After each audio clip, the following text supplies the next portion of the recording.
আসসালামু আলাইকুম রাহমাতুল্লাহ।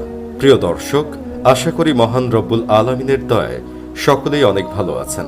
রমজান মাসের রোজা প্রাপ্তবয়স্ক সামর্থ্যবান মুসলমানদের ওপর ফরজ। তবে অসুস্থতা, সফর ইত্যাদি গ্রহণযোগ্য শরঈ কারণ থাকলে রমজানের রোজা ভেঙে পরবর্তীতে কাজা করা যায়। আল্লাহ বলেন, রমজান মাস যাতে কুরআন নাজিল করা হয়েছে মানুষের জন্য হিদায়াত স্বরূপ এবং হিদায়াতের সুস্পষ্ট নিদর্শনাবলী ও সত্য মিথ্যার পার্থক্যকারী রূপে। সুতরাং তোমাদের মধ্যে যে মাসটিতে উপস্থিত হবে সে যেন তাতে সিয়াম পালন করে। আর যে অসুস্থ হবে অথবা সফরে থাকবে তবে অন্যান্য দিবসে সংখ্যা পূরণ করে নেবে। আল্লাহ তোমাদের সহজ চান এবং কঠিন চান না। সূরা বাকারা 185। এছাড়া রমজানের দিন রোজা রেখে ইচ্ছাকৃত পানাহার বা যৌন মিলন করলে রোজা ভেঙে যাবে। রোজাটির কাজা করতে হবে, কাফফারাও দিতে হবে।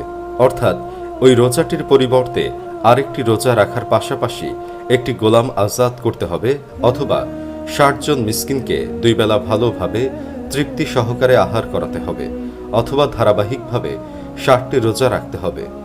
এছাড়া আরও কিছু কারণে রোজা ভেঙে যায়, কিন্তু শুধু কাজা ওয়াজিব হয়, কাফফারা দিতে হয় না। রোজা ইসলামের অত্যন্ত গুরুত্বপূর্ণ ফরজ আমল। ঈমানের পর ইসলামের মূল ৫ স্তম্ভের অন্তর্ভুক্ত। কোনো অসুস্থতা, অসুবিধা বা অবহেলায় নামাজ বা রোজা ছুটে গেলে যত দ্রুত সম্ভব আল্লাহর কাছে ক্ষমা প্রার্থনা করে ওই রোজার কাজা আদায় করা এবং কাফফারা ওয়াজিব হলে কাফফারা আদায় করা উচিত। রমজানের কাজা ও কাফফারার রোজার নিয়ত রোজা শুরু করার আগে, অর্থাৎ রোজার দিন সুবহে সাদিকের আগেই করা জরুরি।